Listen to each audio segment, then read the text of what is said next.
Salut à tous et à toutes et bienvenue sur JVEPS Review. Alors aujourd'hui, je vais vous faire un petit dossier spécial sur le power vaping. Ouais, le power vaping. Alors pour ceux qui ne savent pas qu'est-ce que le power vaping, ben, c'est simplement une technique qui consiste à utiliser notre matos de vape de tous les jours pour pouvoir faire en fait de gros nuages de vapeur. Alors, je vous le dis tout de suite, c'est vraiment le truc que vous pouvez penser inutile, mais il y a des gens qui aiment bien ça, et moi je m'en cache pas, pendant les vapéros, les trucs comme ça, j'aime bien faire des big clouds, des gros nuages. Voilà, c'est plus un jeu qu'une technique cette fois-ci pour arrêter la cigarette ou des choses comme ça. Mais bon, je voulais quand même faire un petit dossier spécial, peut-être qu'il y en a que ça intéresse, qui voudraient s'y essayer au moins une fois.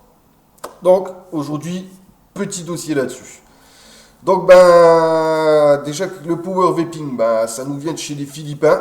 Ça a été repris par les Américains qui appellent ça cloud chaser, la chasse aux nuages. Et puis c'est arrivé en France. Alors, je sais qu'il y a un groupe sur Facebook qui est vraiment axé que là-dessus. Tapez power vaping sur Facebook, je pense que vous tomberez sur le groupe. Il y a vraiment des gens très sympas qui sont là pour aider pour les montages et puis donner des conseils. Enfin bref, vous pourrez trouver, pour ceux qui veulent vraiment s'y investir, vous pourrez trouver d'autres endroits. Moi, je vais vraiment faire un tuto global pour faire du power vaping en toute sécurité. Le petit matos basique qu'il va vous falloir. Et puis, vraiment quelque chose pour s'essayer, quoi. Donc, pour faire du power vaping, qu'est-ce qu'il va nous falloir? Déjà, du matos. Alors, en matos, voilà, un mode méca. Un simple mode méca. Alors moi, ici, vous pouvez le voir, je travaille pas avec autre chose que le Nemesis, tout simplement. C'est un clone, je m'en cache pas. Pour moi, c'est largement suffisant. Après, on va vous dire que vous pouvez prendre des modes full cuivre pour avoir une meilleure conductivité, etc., etc. Moi, je suis pas axé power vaping. C'est vraiment un truc que je fais pour le plaisir, pour rigoler pendant les vapéros ou les choses comme ça. Donc, j'ai pas fait trop d'investissement là-dedans. Mais pour en faire, juste pour se poiler, le Nemesis, c'est largement suffisant. Ensuite, il va vous falloir un dripper. Alors, dans les drippers, pas n'importe quel dripper, hein, parce que le power vaping, il y a quand même plusieurs choses qui doivent rentrer en compte pour avoir une grosse production de vapeur. Il vous faut quand même des air-rolls. Donc les air-rolls, c'est en fait les trous que vous allez trouver sur votre dripper. Il faut quand même, ou alors qu'il soit assez large. Je pense à l'ATI, au Mephisto, au Dodge Steel Competition. Voilà, ce sont le Mutation X, vous voyez, qui a 3, 6, 9, 9 et 9, qui a 18 trous percés comme air-roll. C'est une entrée d'air qui va se faire dans le dripper qui est énorme. Donc voilà, là c'est le Mutation X que moi j'ai, comme je vous ai dit, vous avez l'ATI, le Mutation, le Mephisto. Voilà, je vous ai déjà donné 4 drippers que vous pourrez regarder pour pouvoir vous lancer là-dedans. Ensuite, il va vous falloir un accu. Mais attention, pas n'importe quel accu. Pourquoi je dis pas n'importe quel accu? Parce que pour faire du power vaping, on va descendre sur une résistance très très très basse, qu'on va appeler résistance subohm. Donc généralement la vape, ma vape à moi de tous les jours, elle est à 2 ohms. Les gens qui tournent en full mecha, c'est entre 0,8 et 1,2. Tandis que là, on va descendre entre 0,2 et 0,5 ohms. Et il y a des spécialistes power vaping qui vont descendre encore plus bas que ça. Donc moi, ce que j'utilise pour faire du power vaping, c'est ça. VTC4. Alors, pourquoi VTC4 et puis comment savoir si l'accu est fait pour pouvoir faire du power vaping? En fait, tout simplement, je vais vous donner un petit calcul à faire. En fait, faut diviser la tension maximale de l'accu. Donc ici, pour le VTC, elle est de 4,2 volts. Et on va diviser ça par la capacité de décharge annoncée. Donc 30 ampères. Si je divise 4,2 par 30 ampères, on va obtenir 0,14. Donc avec ce type d'accu là, il ne faudra pas descendre en dessous de 0,14 ohms. Alors je précise quand même, pardon, c'est des chiffres qui sont annoncés par les constructeurs. qui peut-être les grossissent un petit peu, histoire de se la claquer, genre toujours c'est moi le meilleur. Moi, je fais des résistances qui tournent entre 0,25, 0,30 ohms. Et ça marche très bien. Il n'y a pas besoin de descendre plus bas pour pouvoir faire un gros nuage. Pour moi, c'est pas une compétition. Donc, si c'est juste pour rigoler un petit peu, 0,20, 0,30, 0,40, ça vous fera déjà une belle production de vapeur. Et ensuite, ben, une fois qu'on a tout ça, il vous faudra ben, du liquide hein, pour mettre dans le dripper. Donc en liquide, ben, vous avez où alors? Des liquides tout prêts que vous pouvez acheter. Donc ça, c'est les deux derniers dont je vous parlerai en fin de review. Il y a le Koto's Revenge. Donc celui-là, c'est le Bourbon Custard. Ça, c'est un 90% de glycérine végétale et 10% de PG. Donc là, moi, je l'ai pris en 3 mg parce qu'il n'était pas dispo en zéro. Et ça, c'est le fameux Boosted, qui est lui en 100% VG et 0 mg. Donc le power vaping, au niveau du liquide, bah, le mieux c'est d'avoir des jus qui sont en 100% VG parce qu'on sait à peu près tous maintenant avec l'expérience que c'est la glycérine végétale qui fournit l'importance de vapeur qu'on va produire. Donc bah, sur un liquide 100% VG, c'est sûr que vous aurez beaucoup plus de vapeur qu'un liquide qui va être en 50-50 ou 70 PG, 30 VG. Non, 100% VG, c'est vraiment quelque chose qui va être un gros nuage, quoi, on va dire. Au niveau de la nicotine, ben, moi je recommande, vaut mieux le faire en 0 mg. Là, j'ai du 3, c'est limite, c'est limite, ça passe, c'est bien, mais on sent que ça gratouille un petit peu à la fin, au bout de 3-4 barres, on sent que ça commence à gratter le fond de gorge. Donc le mieux, 0 mg, vous allez pouvoir tirer une grosse barre dessus et ça va pas être ça va pas vous arracher la gorge. Donc pour vous faire une simple petite démonstration, moi, je vais pas faire un gros truc, un peu de power vaping avec un simple montage, un simple mode méca.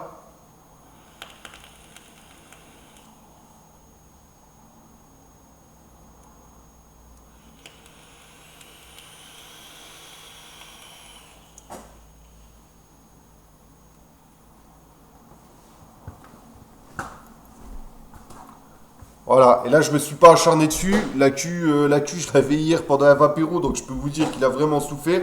Je vous ferai une petite vidéo à la fin quand c'est bien chargé. Vous verrez, vous pouvez vraiment envoyer le pâté. Bah écoutez, ce que je vous propose, on va faire un petit plan serré. Je vais vous montrer une petite technique de montage que vous pouvez faire dans votre dripper pour avoir une résistance subôme, une résistance bien basse.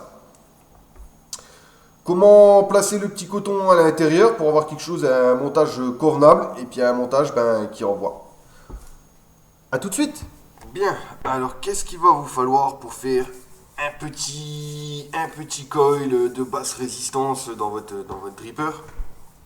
Eh ben, il vous faudra une paire de ciseaux pour pouvoir couper le Cantal, bien sûr.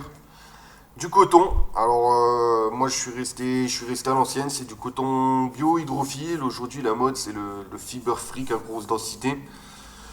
Moi, j'avais essayé du Fiber Freak en ato. J'ai pas été convaincu. J'ai pas voulu pousser plus à l'essayer en dripper. Je suis très content avec mon coton bio. Donc, je change pas quelque chose qui marche, on va dire. Ben, un support, de préférence avec un ohmmètre hein, pour savoir à quelle résistivité vous allez vous trouver. Du Cantal, alors moi le Cantal que j'utilise ici c'est du 0,40. Vous pouvez monter un peu plus haut, 0,50, 0,60, enfin bref. En 0,40 j'arrive déjà à obtenir quelque chose de plus que correct. Et puis un petit tournevis, mais qui va pas me servir en tant que tournevis, qui en fait va me servir de support pour pouvoir faire mon micro-coil. Celui-ci il fait 2,5 de diamètre. Et notre fameux dripper que je vais vous présenter de suite, le Mutation X. Alors le Mutation X, il est fait en 3 parties. Il y a déjà le drip tip. Alors celui-ci, c'est pas le drip tip d'origine. En fait, moi j'utilise un drip tip en téflon. Parce qu'automatiquement, vous vous doutez que si on fait deux résistances à l'intérieur, de résistance de basse valeur, ça va énormément chauffer. La vapeur qui va sortir sera très très chaude. Donc si vous mettez un drip tip aluminium ou quelque chose comme ça, le drip tip va chauffer avec. Et au bout de 2-3 bars, c'est vos lèvres qui risquent de prendre une petite claque. Alors que les drip tips en téflon, eux, chauffent. Ça chauffe, je dis pas que ça chauffe pas, mais beaucoup moins rapidement. Donc on va déjà commencer par enlever le drip tip. Ensuite, vous avez cette partie-ci. Alors, il y a des petites ailettes ici qu'on va appeler des ailettes de refroidissement. En fait, qui ont un petit peu d'air, qui laissent passer l'air sur le tube principal, qui vont refroidir le tube principal. Alors bon, c'est un peu le principe d'un radiateur. Est-ce que ça marche ou ça marche pas là-dessus parce qu'on va pas dessus toute la journée? Je sais pas. Mais bon, le style est bien fait. On a vraiment l'impression que c'est un petit radiateur. Ensuite, vous avez ici une plaque d'un côté, une plaque de l'autre. C'est les plaques qui vont vous servir en fait quand vous allez mettre dedans. Je sais pas si on voit bien à travers. Vous voyez là, on voit un peu la transparence. Quand je vais les mettre dedans, voilà. Vous allez pouvoir ouvrir ou fermer les 9 roules qu'il y a de chaque côté. Ensuite, on va pousser ici. Donc vous avez ce tube principal qui est le simple tube composé des roules pour fermer en fait qui sert de chambre d'atomisation. Et ici, on se retrouve avec notre base. Alors la base qui est constituée de 3 pôles, donc pour pouvoir monter deux résistances. On a le pôle principal, le pin négatif, et puis 2 pins positifs, si je dis pas de bêtises. Alors, on va mettre ça sur le support tout de suite. Donc, vous inquiétez pas, moi j'ai laissé mon montage dedans parce qu'il marche très bien et j'ai pas voulu le retirer, mais je vais vous montrer exactement comment que j'ai procédé, et puis après comment placer le coton dedans. Donc pour l'instant, on n'a pas besoin du support. On va garder ce fameux petit morceau de cantal. Et je vais vous montrer comment faire un parallèle coil.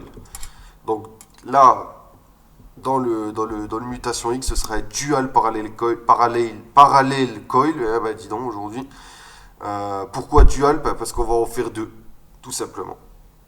Donc vous prenez votre morceau de cantal. Je vais venir ici avec le petit tournevis et on va venir ici presser. Le trip tip qui s'en va. On va venir ici presser le bout, tout simplement déjà pour lui donner une petite forme arrondie au bout. Voilà, vous le pressez un maximum. Vous tirez, vous pressez. On va venir le retirer. Et tout simplement, avec une pince, on va venir comprimer ces 2 bouts ensemble pour qu'ils soient parallèles. Alors, je vous préviens tout de suite, il faut de la patience.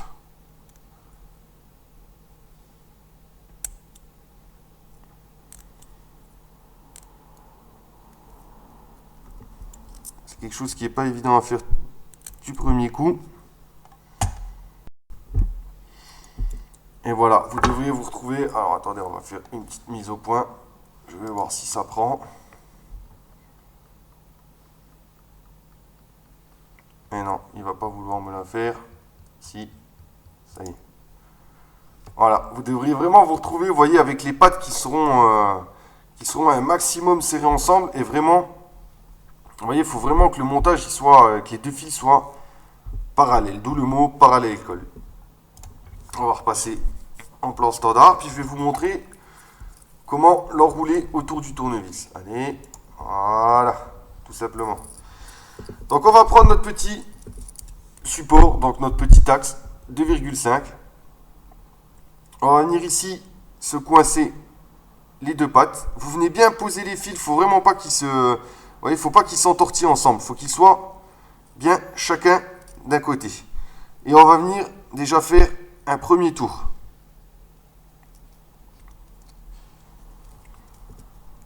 Donc le but, c'est vraiment de garder les fils bien parallèles. Il ne faut vraiment pas qu'ils s'entortillent ensemble. Un deuxième tour. Il faut vraiment bien repérer. Hein. Ne faites pas des arrondis dessus. Faut pas qu'il se chevauche. Troisième tour. Et un quatrième tour, tout simplement. On va s'arrêter là. En faisant 4 tours, je pense qu'on aura déjà quelque chose qui sera... Je crois pas que j'ai fait plus sur mon montage. Voilà, tout simplement. On vient ici bien presser pour que tout ça prenne bien forme.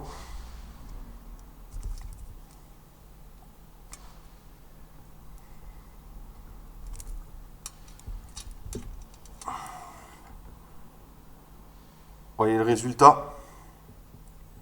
Je le retire. Et voilà.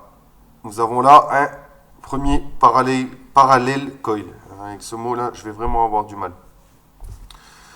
Donc voilà ce que vous devez obtenir au final. On va essayer de faire une petite mise au point pour que vous voyez bien l'intérieur. Hop.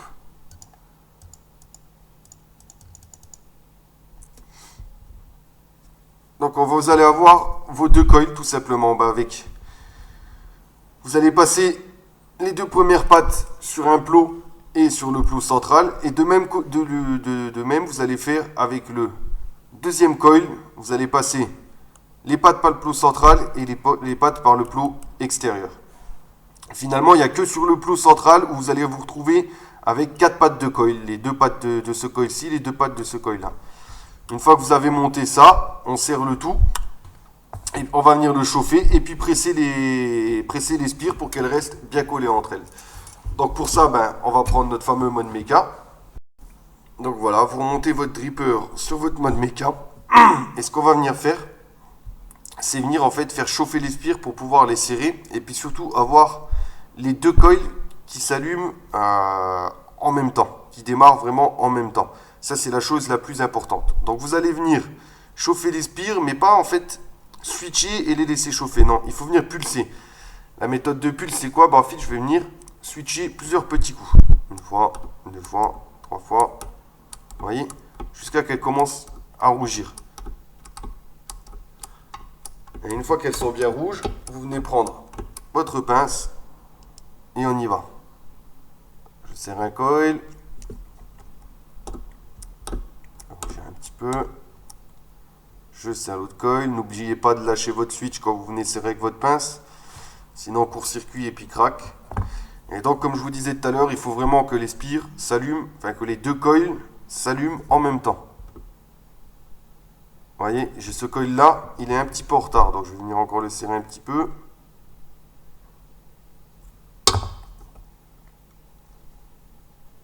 Voilà, c'est déjà pas mal. Vous voyez, il démarre vraiment en même temps. Faut pas qu'il y ait un coil qui soit plus en retard que l'autre, parce que sinon ici vous allez avoir une production de vapeur, et celui-ci comme il va mettre plus de temps, il mettra plus de temps à produire la vapeur, donc vous n'aurez pas le maximum de vapeur que peut donner votre montage. Voilà, là je trouve que c'est déjà pas mal. On regarde à combien que je suis au niveau de la valeur de la résistance, si vous voulez. Donc si je dis pas de bêtises, je devrais être à 0,20, 20, 25 à peu près.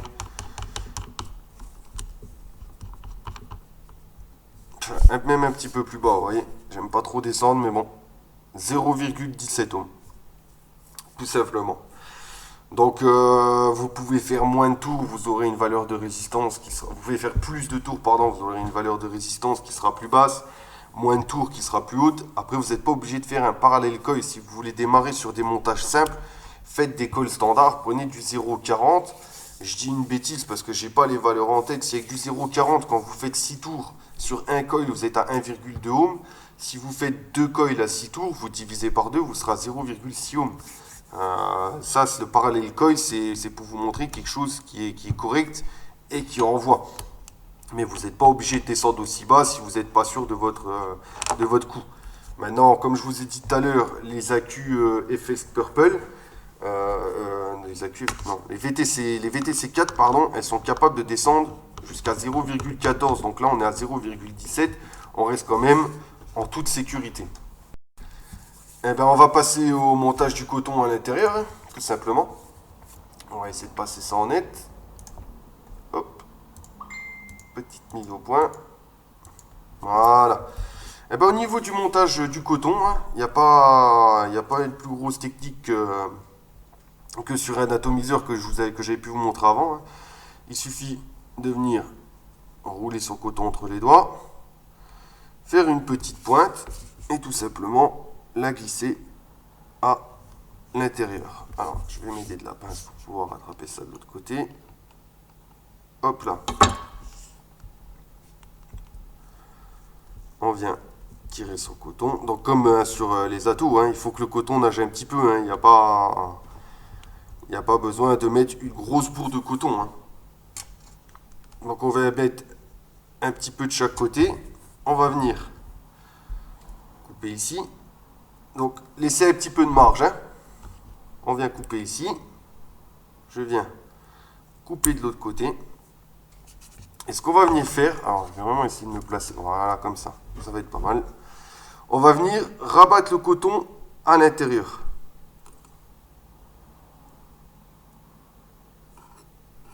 Voilà, jusque en dessous du coil. Mais il ne faut pas que vous ayez vraiment une grosse bourre de coton qui aille en dessous. C'est pour ça que je vous ai dit, on laisse un petit peu de marge de chaque côté. Je viens glisser mon coton à l'intérieur. Et alors le petit truc que j'ai appris dernièrement, qui marche pas mal, c'est que au niveau du coil, en dessous du coil, il faut laisser de l'air passer. Donc faut pas que votre coton vienne se placer sur le coil. Alors, je vais reprendre de l'autre côté et je vais vous montrer ça. Voilà.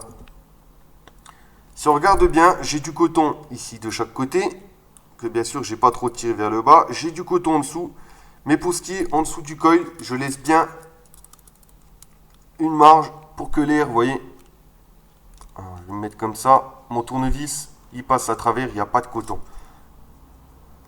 C'est apparemment quand on va venir chercher l'air va passer en dessous du coil et va ressortir par le milieu, donc va vraiment prendre un maximum de vapeur que va produire chaque coil. On fait pareil de l'autre côté. Je me reprends une petite masse de coton, on est peut-être un peu trop pris. On vient l'étirer. Voilà, on la roule un petit peu entre les doigts. La petite pointe pour le rentrer. Et on y va, on insère ça.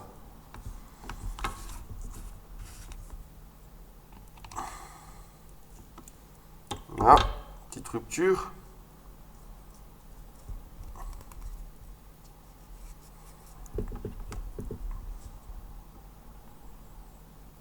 Ben, décidément, je ne sais pas si c'était une bonne journée pour faire une review. Les aléas du direct, j'ai pas de chance aujourd'hui.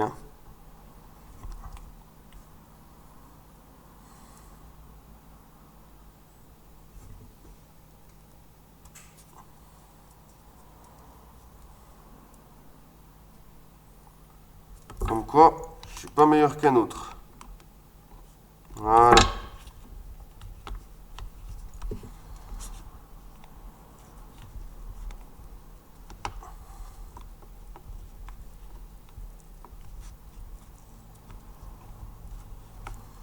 Donc ici, on fait pareil.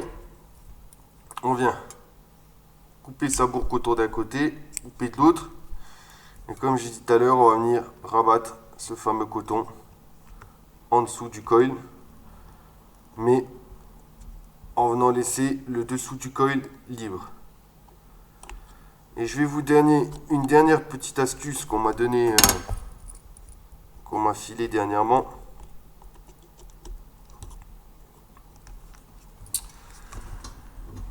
Le coton, quand on va venir le rabattre, il ne faut pas tirer dessus. Parce que si vous voulez, quand vous allez tirer dessus, ici, on va venir descendre le coton. Donc vous avez le haut du coton en fait qui ne va plus toucher le dessus du coil. En fait, il y aura juste le bas du coil qui sera alimenté par le coton. Non, on vient juste le rabattre, mais avec vraiment une grosse délicatesse. Vous voyez, pour que vraiment, là ici, vous voyez, j'ai vraiment de la marge pour pouvoir remonter mon coton.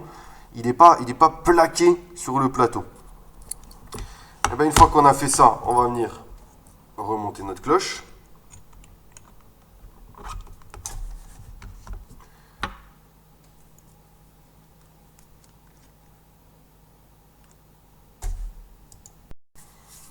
Et on va venir imbiber de liquide. Donc là, je vais utiliser le fameux Boosted liquide 100% VG, qui est en fait une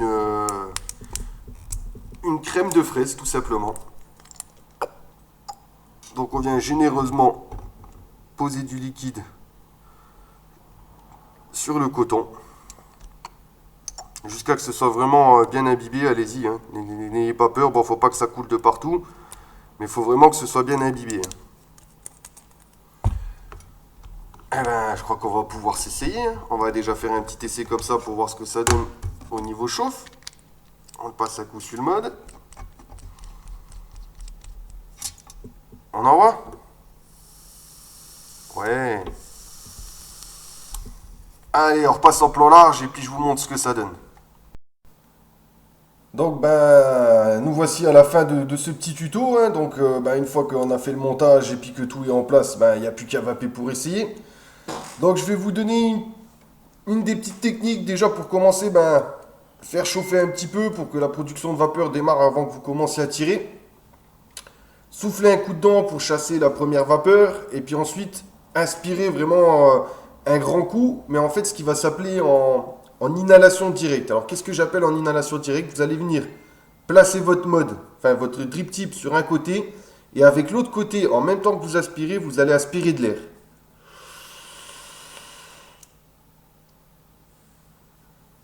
Allez, et j'ai pas fait une grosse bouffée. Maintenant, ce que je vais faire, je vais me reculer pour que vous voyez vraiment ce que ça peut donner de faire un gros nuage.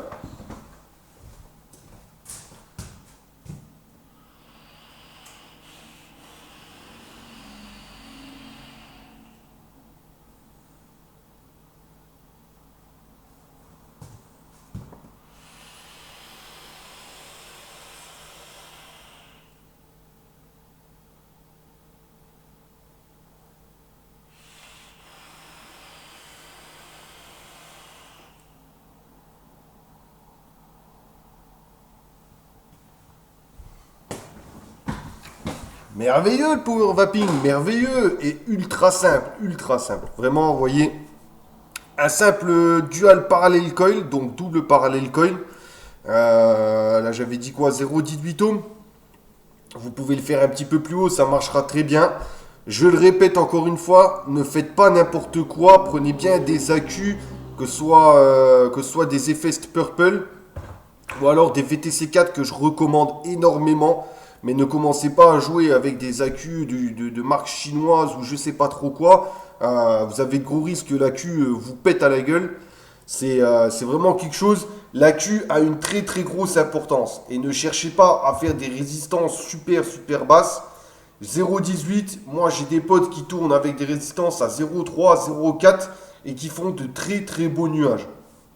Donc je vous avertis tout de suite, on ne pourra pas dire que je ne l'ai pas dit, des accus qui tiennent. Donc je vous ai donné la formule tout à l'heure, il faut faire ce petit calcul, ne cherchez pas à descendre en dessous, ça c'est vous qui prendrez des risques inutilement.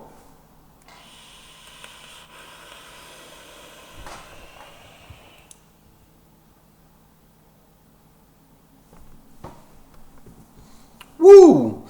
Alors concernant ces deux petits liquides que je vous ai présentés, le fameux Boosted et le fameux Koto's Revenge, le Boosted qui est en 100% VG, donc celui que j'ai mis dedans qui est en fait une crème à la fraise. C'est un régal, c'est sucré en power vaping, 0 mg, c'est vraiment une confiserie moi je dirais. C'est quelque chose, c'est très bon à vaper. Le Koto's Revenge, bourbon. Alors là on est déjà un petit peu, là moi je l'ai en 3 mg. Ça gratte un petit peu mais bon c'est largement supportable, hein, c'est pas le truc qui vous fera tousser. On est sur une custard qui est assez alcoolisée, on sent vachement bien l'alcool. Mais moi ça me plaît très bien, je l'ai un petit peu fait goûter hier. Il y a pas mal de gens qui m'ont dit que c'était pas mal. Faut aimer le bourbon custard, tout simplement. Celui-ci il est en 90 VG, 10 PG, mais je peux vous dire qu'il marche aussi bien que le 100 VG. Ça, ces deux liquides-là, vous pouvez les trouver sur le site Megavap. J'ai pris les prix en tête, je crois que c'est les 30 millilitres pour 19,90, ce qui est tout à fait raisonnable. Surtout que c'est des liquides que vous n'allez pas vaper constamment. Ils sont dédiés spécialement pour le power vaping. Je vous fais un petit dernier nuage pour le plaisir.